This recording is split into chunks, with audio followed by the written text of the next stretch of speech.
Question है number analogy का। यहाँ पर प्रश्न में दिया हुआ है 243 अनुपात 508 समान अनुपात 163 अनुपात प्रश्न चिन्ह। तो यहाँ पर जो संबंध 243 का 508 से होगा वही संबंध 163 का प्रश्न चिन्ह के स्थान पर आने वाली संख्या के साथ होगा। तो यहाँ पर 243 का संबंध 508 से किस प्रकार है कि हम 243 में क्या जोड़े जिससे कि 508 आ जाए। अगर हम यहाँ पर 243 में 265 जोड़ेंगे तो यहाँ पर कितना आएगा, आप देख सकते हो कि यहाँ पर जो ये संख्या आएगी वो कितनी आएगी, 508 आएगी। तो आपको ये पता है कि 243 से 508 को प्राप्त किया जा सकता है, लेकिन यहाँ पर हमें कितना जोड़ना होगा, 265 जोड़ना होगा। अब हम देखते हैं कि यहाँ पर अगर 163 में हम 265 ही जोड़ दें तो क्या जो आंसर आएगा वो दिए गए ऑप्शन में से है भी या नहीं। तो यहाँ पर भी हम 265 ही जोड़ देते हैं। तो यहाँ पर आ जाएगा 8 और यहाँ पर आ जाएगा 2 और यहाँ पर कितना आ जाएगा, 4 आ जाएगा। तो यहाँ पर आंसर कितना आना चाहिए, 428 आना चाहिए। लेकिन दिए गए ऑप्शन में 428 नहीं है, तो इस तरीके से हम यहाँ पर प्रश्न को हल नहीं कर सकते हैं। हमें दूसरे तरीके से प्रश्न को हल करना होगा, क्योंकि जो भी आंसर आएगा वो दिए गए ऑप्शन में से ही होना चाहिए। तो आप देखिए कि यहाँ पर लिखा हुआ है 243 और 243 जो है ना वो 3 अंकों की संख्या है। आप यहाँ पर पहला अंक और दूसरे अंक को लोगे तो यहाँ पर पहले अंक और दूसरे अंक से एक संख्या बनेगी और वो संख्या क्या होगी, 24 होगी। फिर यहाँ पर आप देखिए कि जो तीसरा अंक है वो क्या है, 3। तो अगर आप 24 में से 3 घटाओगे तो यहाँ पर कितना आएगा, 21 आएगा। अब आप देखिए कि यहाँ पर जो ये संख्या दूसरी लिखी हुई है वो क्या है, 508 है ना। तो यहाँ पर भी आपको यही करना है कि पहला अंक और दूसरे अंक को मिलाकर एक संख्या क्या बनेगी, 50 बनेगी। और तीसरे अंक को यानी कि 8 को यहाँ पर 50 में से घटाएंगे तो कितना आएगा, 42 आएगा। अब आप यहाँ पर देखिए कि हमने यहाँ पर जो पहली संख्या 243 थी उसमें पैटर्न लगाया तो यहाँ पर हमें संख्या प्राप्त हुई 21 और यहाँ पर 508 में जब यही पैटर्न लगाया तो यहाँ पर हमें संख्या प्राप्त हुई 42। और 21 और 42 में कैसा संबंध है, 21 का जो दुगना होगा ना वही 42 के बराबर होगा। इस तरह से यहाँ पर पैटर्न लग रहा है। अब यही पैटर्न हम यहाँ पर 163 में लगा देते हैं।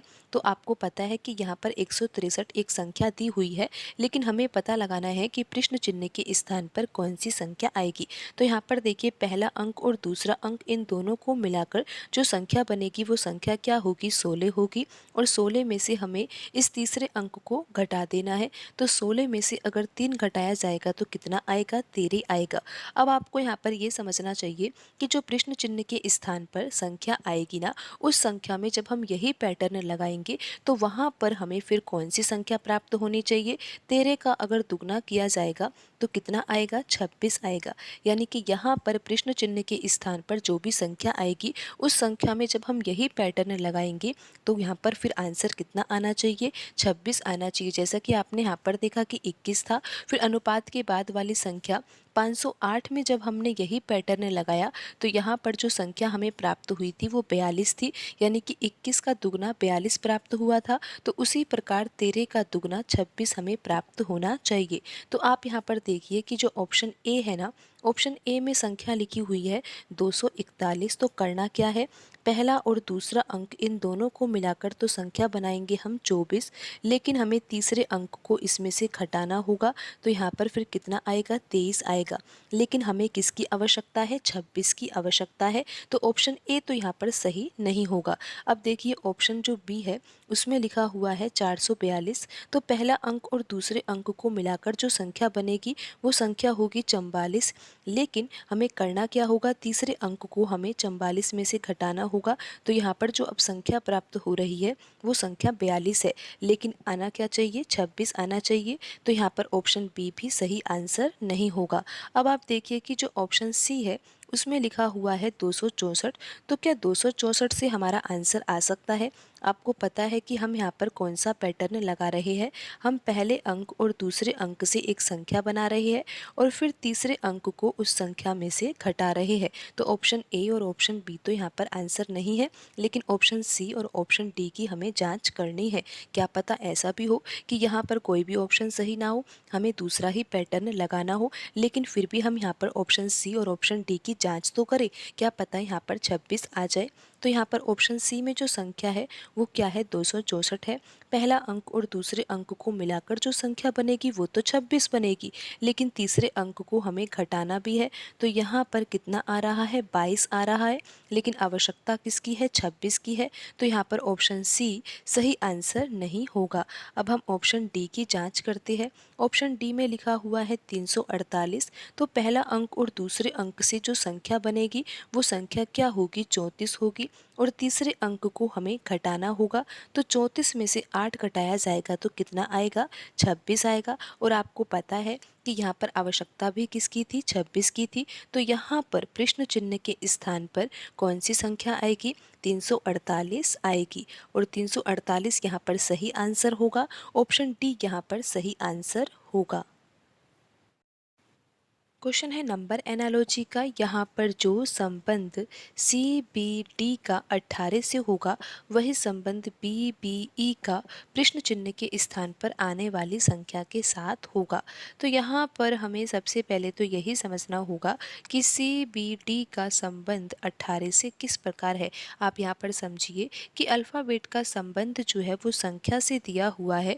तो हमारा सोचने का तरीका ये होना चाहिए कि यहाँ पर जो ये अंग्रेज़ी वर्णमाला के जो लेटर लिखे हुए हैं ना, इनके क्रमांक होते हैं और क्रमांक से ही यहाँ पर ये प्रश्न हल होगा। क्योंकि यहाँ पर अल्फ़ाबेट का संबंध जो है वो संख्या से है, तो संख्या से संबंध है तो संख्या का संबंध तो हम संख्या से ही निकाल सकते हैं। तो यहाँ पर हमें अगर क्रमांक पता होगा तो फिर हम ये पता लगा सकते हैं कि यहाँ पर जो आंसर है यानी कि सी बी डी का संबंध 18 से किस प्रकार होगा। अगर हमें ये पता लग जाएगा तो फिर हम ये भी पता लगा लेंगे कि बी बी ई का संबंध यहाँ पर किस संख्या से होगा। तो आपको पता है कि जब हम अंग्रेज़ी वर्णमाला लिखते हैं तो उसमें ए का क्रमांक हम 1 देते हैं और बी का क्रमांक 2 होता है। इसी प्रकार सी का क्रमांक 3, डी का क्रमांक 4, ई का क्रमांक 5 और ऐसे ही लास्ट में आता है जेड। जेड का क्रमांक होता है 26। इस प्रकार के ये अंग्रेज़ी वर्णमाला में क्रमांक होते हैं और इन्हीं क्रमांकों की सहायता से अब हम यहाँ पर ये पता लगाने का प्रयास करेंगे कि सी बी डी का संबंध 18 से किस प्रकार होगा। तो आप यहाँ पर देखिए कि जो सी लिखा हुआ है, सी का क्रमांक तो होता है 3 और बी का क्रमांक क्या होता है, 2 होता है और डी का क्रमांक क्या होता है, 4 होता है। अगर हम इन तीनों संख्याओं को जोड़ेंगे तो यहाँ पर हमें कौन सी संख्या प्राप्त होगी, 3 और 2 5, 5 में 4 जोड़ेंगे तो कितना आएगा, 9 आएगा। और फिर अगर इसी 9 का हम दुगना कर देंगे तो हमें जो संख्या प्राप्त होगी वो क्या होगी, 18 होगी। और आप ये देख ही सकते हो कि यहाँ पर 18 ही लिखा हुआ है। अब यही पैटर्न हम यहाँ पर बी बी ई इसमें भी लगा देते हैं और पता लगाते हैं कि प्रश्न चिन्ह के स्थान पर कौन सी संख्या आएगी। आपको पता है कि यहाँ पर बी लिखा हुआ है तो बी का क्रमांक 2 है। फिर यहाँ पर अगला अल्फ़ाबेट भी बी ही लिखा हुआ है तो उसका क्रमांक भी 2 है और ई का क्रमांक क्या है, 5 है। आपको पता है कि यहाँ पर हमने कौन सा पैटर्न लगाया है, यहाँ पर हमने इन क्रमांकों को जोड़ा था तो यहाँ पर कितना आया था, 9 आया था। और इन क्रमांकों को हम जब जोड़ेंगे ना तो भी कितना आ रहा है, 9 ही आ रहा है। और फिर हमने क्या किया था, 9 का दुगना किया था। तो यहाँ पर भी अगर हम 9 का दुगना करेंगे तो आंसर कितना आएगा, 18 आएगा। लेकिन आप ये देख सकते हो कि दिए गए जो ऑप्शन है उनमें 18 नहीं लिखा हुआ है। तो इस तरीके से हमें ये प्रश्न हल नहीं करना है, हमें किसी और तरीके से यहाँ पर प्रश्न को हल करना होगा, क्योंकि जो भी आंसर आएगा वो दिए गए ऑप्शन में से ही होगा। तो अब आप यहाँ पर दूसरे तरीके से प्रश्न को समझिए। हमें ये तो पता है कि क्रमांक से ही प्रश्न हल होगा। तो यहाँ पर सी का क्रमांक तो कितना है, 3 है, बी का क्रमांक कितना है, 2 है और डी का क्रमांक कितना है, 4 है। अगर हम इन तीनों संख्याओं का गुणा करेंगे तो फिर कितना आएगा, 3 दूनी 6 और 6 का गुणा 4 से किया जाएगा तो 24 आएगा। फिर आप देखिए कि यहाँ पर 18 लिखा हुआ है तो 24 में से अगर हम 6 घटा देंगे कितना आ जाएगा, यहाँ पर 18 आ जाएगा। फिर आप देखिए कि यहाँ पर भी हम यही पैटर्न लगा देते हैं। यहाँ पर बी है और ई है। बी का क्रमांक 2 होता है, फिर बी का क्रमांक भी 2 और ई का क्रमांक 5 होगा। तो इन तीनों संख्याओं का अगर हम गुणा करेंगे तो 2 दूनी 4, 4 का गुणा 5 से होगा तो कितना आएगा, 20 आएगा। तो यहाँ पर गुणनफल कितना आ गया है, 20 आ गया है। तो यहाँ पर जैसे कि हमने 24 में से 6 घटाया था तो 18 आया था। तो यहाँ पर अगर हम 20 में से 6 घटाएंगे तो कितना आएगा, 14 आएगा। लेकिन दिए गए ऑप्शन में 14 नहीं है, तो ये तरीका भी यहाँ पर सही नहीं है। अब हमें किसी और तरीके से यहाँ पर प्रश्न को हल करना होगा। तो यहाँ पर आप देखिए सी लिखा हुआ है, तो हम सी का क्रमांक जानते हैं 3 होता है, बी का क्रमांक हमें पता है 2 होता है और डी का क्रमांक होता है 4। अगर इन तीनों अंकों को ही मिलाकर लिख देंगे तो यहाँ पर एक जो संख्या बनेगी ना, वो क्या है, 324 है। और जब आप 324 का वर्गमूल लोगे ना तो यहाँ पर कितना आएगा, यहाँ पर आएगा 18, यानी कि 18 का वर्ग क्या होता है, 324 होता है। इस तरह का यहाँ पर पैटर्न लग रहा है। अब यही पैटर्न हम यहाँ पर समान अनुपात के बाद जो लिखे हुए अल्फ़ाबेट है उनमें भी यही पैटर्न लगा देते हैं। आपको पता है कि बी का क्रमांक 2 है, फिर यहाँ पर बी का क्रमांक 2 है और ई का क्रमांक क्या है, 5। इन तीनों अंकों से जो संख्या बन रही है वो संख्या क्या है, 225 है। और आपको पता है कि 225 का वर्गमूल कितना होता है, 15 होता है। या फिर ऐसा सोचिए कि 15 का वर्ग क्या होता है, 225 होता है। तो यहाँ पर प्रश्न चिन्ह के स्थान पर कौन सी संख्या आनी चाहिए, 15 आनी चाहिए। और आप ये देख ही सकते हो कि यहाँ पर ऑप्शन बी में लिखी हुई संख्या 15 है, तो यही सही आंसर होगा। क्वेश्चन है मिसिंग नंबर का। यहाँ पर हमें पता लगाना है कि प्रश्न चिन्ह के स्थान पर कौन सी संख्या आएगी। तो आइए सबसे पहले तो हम यहाँ पर पैटर्न को समझते हैं। आप देखिए कि यहाँ पर जो पहली पंक्ति है उसमें 3 संख्याएं हैं, 6 है, 4 है और यहाँ पर लिखा हुआ है 32। तो इन तीनों संख्याओं में से जो बड़ी संख्या है वो क्या है, 32। तो हमारा सोचने का तरीका ये होना चाहिए कि यहाँ पर जो ये 2 छोटी संख्या है, यानी कि 3 संख्याओं में से 2 संख्या छोटी है और एक संख्या बाकी संख्याओं से बड़ी है। तो यहाँ पर तो ये छोटी संख्याएं हैं, इन दोनों के द्वारा हम ये बड़ी संख्या कैसे लेकर आ सकते हैं। तो यहाँ पर कौन सा पैटर्न लग रहा होगा, आप देखिए कि यहाँ पर 6 लिखा हुआ है। तो आपको करना क्या है, 6 का वर्ग करना है। और 6 का वर्ग तो आपको पता है कि कितना होता है, 36 होता है। लेकिन आपको यहाँ पर लेकर क्या आना है, 32 लेकर आना है ना। और यहाँ पर लिखा हुआ है 4, 4 का भी हमें यूज़ लेना है। तो हम क्या करेंगे, 36 में से 4 घटा देंगे जिससे कि यहाँ पर 32 आ जाएगा। इस तरह का पैटर्न यहाँ पर लग रहा है। आप एक बार फिर से समझिए करा क्या है हमने। यहाँ पर जो पहला अंक 6 है ना, इसका हमने वर्ग किया है और यहाँ पर जो ये दूसरा अंक लिखा हुआ है इसको हमने माइनस कर दिया है। तो 6 का वर्ग तो होता है 36 और 36 में से 4 घटाएंगे तो कितना आ जाएगा, 32 आ जाएगा। और आप देख सकते हो कि तीसरी संख्या यहाँ पर 32 ही है। अब यही पैटर्न हम यहाँ पर तीसरी पंक्ति में लिखी हुई संख्याओं में लगाकर देखते हैं और ये पता लगाते हैं कि यहाँ पर 5 और 9 के द्वारा 16 आ भी रहा है या नहीं। तो करना क्या है, हमें 5 का तो हमें वर्ग करना है और माइनस क्या करना है, माइनस हमें 9 करना है। तो 5 का वर्ग तो कितना होता है, 25 और 25 में से 9 घटाएंगे तो कितना आ जाएगा, 16 आ जाएगा। आप देख सकते हो कि यहाँ पर जो तीसरी संख्या है वो 16 ही लिखी हुई है। अब हम यही पैटर्न यहाँ पर दूसरी पंक्ति में लिखी हुई संख्याओं में लगा देते हैं और पता लगाते हैं कि प्रश्न चिन्ह के स्थान पर कौन सी संख्या आएगी। करना क्या है, यहाँ पर 8 लिखा हुआ है तो हमें तो 8 का वर्ग करना है और माइनस क्या करना है, माइनस हमें करना है 3। आपको पता है कि 8 का वर्ग तो 64 होता है और 64 में से अगर 3 घटाया जाएगा तो कितना आएगा, 61 आएगा। तो यहाँ पर प्रश्न चिन्ह के स्थान पर कौन सी संख्या आएगी, 61 आएगी। आप ये देख सकते हो कि दिए गए ऑप्शन में से कौन सा ऑप्शन सही होगा। हमें पता है कि आंसर हमारा क्या आया है, 61 आया है और ऑप्शन डी में लिखी हुई संख्या 61 है, तो यही सही आंसर होगा। क्वेश्चन है नंबर सीरीज का। यहाँ पर प्रश्न में नंबर सीरीज दी हुई है। हमें पता लगाना है कि नंबर सीरीज में प्रश्नवाचक चिन्ह के स्थान पर कौन सी संख्या आएगी।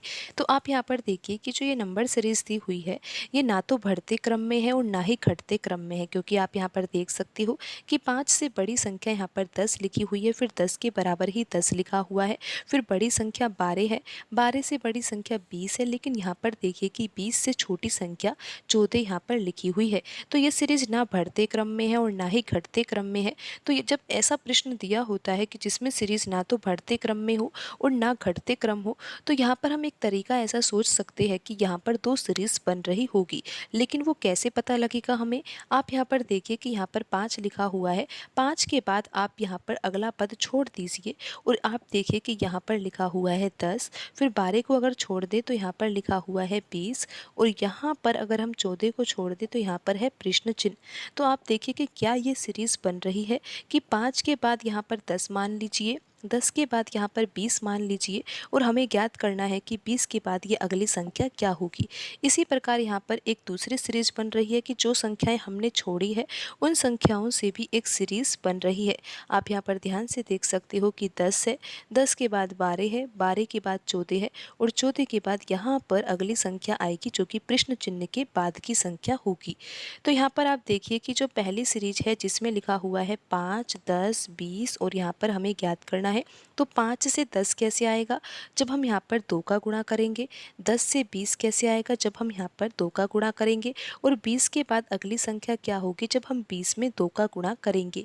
तो 20 में 2 का गुणा करने से यहाँ पर जो संख्या आएगी वो क्या होगी? 40 होगी। आप एक बार फिर से समझ लीजिए, क्योंकि आपको समझ में आ गया है कि हम किस सीरीज की अब बात कर रहे हैं। जब हमें सीरीज पता लग गई तो हम ये भी पता लगा सकते हैं कि यहाँ पर अगला पद क्या होगा। तो यहाँ पर जो ये एक सीरीज बन रही है, इस सीरीज में आप पैटर्न को समझिए और पता लगाइए कि 20 के बाद अगली संख्या क्या होगी। तो 5 में 2 का गुणा करेंगे तो 10 आ जाएगा, 10 में 2 का गुणा करेंगे तो 20 आ जाएगा और 20 में 2 का गुणा करेंगे तो यहाँ पर जो संख्या आएगी वो क्या होगी? 40 होगी। तो हमसे तो यही पूछा गया था कि 14 के बाद अगली संख्या क्या होगी और वो संख्या क्या होगी? 40 होगी। और यहाँ पर ऑप्शन बी में लिखा हुआ है 40, तो यही सही आंसर होगा। अगर प्रश्न में पूछा जाता कि यहाँ पर प्रश्न चिन्ह के बाद अगली संख्या क्या होगी, तो हमें यहाँ पर दूसरी सीरीज में देखना होगा कि अगला पद क्या होगा। दूसरी सीरीज इस प्रकार बन रही है, 10 लेना है, 12 लेना है, 14 लेना है और हमें अब पता लगाना हो कि यहाँ पर प्रश्न चिन्ह के बाद अगला पद क्या होगा। तो आसानी से पता लगा सकते हैं। 10 से 12 प्राप्त करने में +2 होगा, 12 से 14 प्राप्त करने में +2 होगा और 14 से यहाँ पर जो अगला पद यानी कि प्रश्न चिन्ह को छोड़कर जो उससे अगला पद होगा उसको प्राप्त करने के लिए +2 करना होगा और यहाँ पर कितना आ जाता?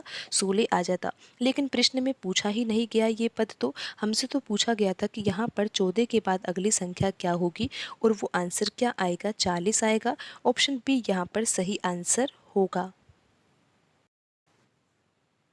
क्वेश्चन है कोडिंग डिकोडिंग का। यहाँ पर प्रश्न में दिया हुआ है 2 + 4 + 9 = 87, 7 + 2 + 4 = 25, 3 + 4 + 6 = 43। पूछा गया है कि 1 + 2 + 3 बराबर क्या होगा। तो आप यहाँ पर समझिए कि यहाँ पर जो पहला संबंध दिया हुआ है कि अगर इन तीनों संख्याओं को जोड़ा जाए तो कितना आता है? 2 + 4 6 होता है और 6 में 9 जोड़ा जाएगा तो 15 आएगा। क्या यहाँ पर 15 का संबंध 87 से हो सकता है? बिल्कुल भी नहीं हो सकता। यानी कि अगर हम इन तीनों संख्याओं को जोड़ेंगे तो 15 आ रहा है और 15 का संबंध तो 87 से कुछ भी नहीं लग रहा। अब आप ऐसा सोच रहे होंगे कि 15 का गुणा अगर 6 से कर दिया जाए और माइनस अगर 3 कर दिया जाए तो 87 आ सकता है। फिर क्या यही पैटर्न हम यहाँ पर दूसरे संबंध में लगाकर देखें तो क्या 25 आ सकता है? तो देख लेते हैं। अगर हम इन तीनों संख्याओं को जोड़ेंगे तो कितना आएगा? 7 + 2 9 होगा, 9 में 4 जोड़ने पर 13 आएगा। फिर जैसे कि यहाँ पर हमने 6 का गुणा किया है तो यहाँ पर भी हम 6 का गुणा करेंगे और फिर हम यहाँ पर -3 करें तो यहाँ पर क्या 25 आ सकता है? 13 का गुणा 6 से करने पर तो 78 आएगा और 78 में से 3 घटाने पर 75 आएगा। तो इसी पैटर्न से तो यहाँ पर 25 नहीं आ रहा, तो ये पैटर्न ही यहाँ पर नहीं लग रहा है। हमें दूसरे पैटर्न से यहाँ पर समझना होगा। आप यहाँ पर ये समझिए कि यहाँ पर प्लस का चिन्ह तो यूं ही दे दिया है, हमें तो यहाँ पर ये समझना है कि हमारे पास पास 3 नंबर्स है, कौन कौन से 2 है, 4 है और 9 है, और इन तीनों संख्याओं से हम किस प्रकार 87 को लेकर आ सकते हैं। हमारा सोचने का तरीका तो यही होना चाहिए। तो अब आप यहाँ पर समझिए कि किस तरह से यहाँ पर 87 आ सकता है। आप देखिए कि यहाँ पर जो ये तीसरा नंबर है, तीसरा नंबर यहाँ पर क्या लिखा हुआ है, 9 लिखा हुआ है ना। तो आपको क्या करना है, 9 का वर्ग करना है और उसके बाद आपको क्या करना है, इन दोनों संख्याओं को तो आपको जोड़ना ही है। यानी कि 2 + 4 कितना हो जाएगा, 6 हो जाएगा। तो अब हम देखते हैं कि क्या 87 आ रहा है। बिल्कुल आ रहा है। आप देखिए कि 9 का वर्ग तो 81 होता है और 81 में 6 जोड़ने पर कितना आ जाएगा, 87 आ जाएगा। और आप ये देख ही सकते हो कि यहाँ पर हमें 87 को ही लेकर आना था। आप यहाँ पर पैटर्न तो समझ ही गए होंगे। हमने क्या किया है, यहाँ पर जो ये तीसरी संख्या है ना 9, इसका तो हमने वर्ग कर दिया है और बाकी जो दोनों संख्याएं हैं उसको हमने जोड़ा है। तो यहाँ पर जो 9 का वर्ग होगा वो तो 81 होगा और 81 में हम क्या जोड़ेंगे, 2 + 4 कितना होगा, 6, और 81 + 6 कितना हो जाएगा, 87 हो जाएगा। लेकिन अभी हम इस पैटर्न को सही नहीं मान सकते। हमें बाकी जो दिए गए संबंध है उनमें भी पैटर्न लगाना होगा और ये देखना होगा कि ये पैटर्न सही भी है या नहीं। पैटर्न तो आपको समझ में आ ही गया होगा। करना क्या है, यहाँ पर जो ये तीसरी संख्या है ना, इसका तो हमें वर्ग करना होगा। यहाँ पर हम दूसरे संबंध की बात कर रहे हैं जिसमें लिखा हुआ है 7 + 2 + 4 = 25। तो हमें करना क्या है, तीसरी संख्या का तो हमें वर्ग करना है और बाकी दोनों संख्याओं को हमें जोड़ना है। तो आप देखिए कि 4 का वर्ग तो 16 होता है और 16 में हम क्या जोड़ेंगे, 7 + 2 कितना होता है, 9 होता है और 16 + 9 तो कितना होगा, 25 होगा। और आप ये देख ही सकते हो कि यहाँ पर 25 ही लिखा हुआ है। अब यही पैटर्न हम यहाँ पर तीसरे संबंध में भी लगाकर एक बार देख ही लेते हैं कि यहाँ पर 43 आ भी रहा है या नहीं। करना क्या है, यहाँ पर जो ये तीसरी संख्या 6 लिखी हुई है इसका हमें वर्ग करना है और बाकी जो दो संख्याएं हैं उनको तो हमें जोड़ना ही है। तो देखते हैं कि यहाँ पर 43 आता भी है क्या नहीं। 6 का वर्ग आपको पता है कि 36 होता है और 3 + 4 तो कितना होगा, 7 होगा और 36 में 7 जोड़ेंगे तो कितना आएगा, 43 आएगा। आप ये देख सकते हो कि यहाँ पर लिखी हुई संख्या 43 ही है। तो ये पैटर्न बिल्कुल सही है। और अब हम यहाँ पर जो लास्ट में पूछा गया है कि प्रश्न चिन्ह के स्थान पर कौन सी संख्या आएगी, इसमें भी हम यही पैटर्न लगा देते हैं। यानी कि 1 + 2 + 3 के द्वारा यहाँ पर कौन सी संख्या आएगी ये हम पता लगाते हैं। तो करना क्या है, आपको पता है कि यहाँ पर जो तीसरे नंबर की संख्या 3 है ना, इसका तो हमें वर्ग करना है और बाकी दोनों संख्याओं को हमें जोड़ना है। तो अब देखते हैं कि आंसर कितना आ रहा है। 3 का वर्ग तो कितना होगा, 9 होगा और 1 + 2 कितना होगा, 3 होगा। तो 9 + 3 कितना हो जाएगा, 12 हो जाएगा। तो यहाँ पर प्रश्न चिन्ह के स्थान पर कौन सी संख्या आएगी, 12 आएगी। और आप ये देख ही सकते हो कि यहाँ पर कौन सी ऑप्शन में आंसर लिखा हुआ है, यहाँ पर ऑप्शन ए सही आंसर होगा। आप एक बार फिर से समझ लीजिए कि यहाँ पर प्रश्न चिन्ह के स्थान पर 12 कैसे आएगा। करना क्या है, यहाँ पर जो तीसरी संख्या लिखी हुई है ना, इसका तो हमें वर्ग करना है और बाकी संख्याओं को तो हमें जोड़ना ही है। तो 3 का वर्ग तो 9 हो जाएगा और 9 में हम क्या जोड़ेंगे, 1 और 2 कितना होगा, 3। तो यहाँ पर आंसर आ जाएगा 12। ऑप्शन ए यहाँ पर सही आंसर होगा।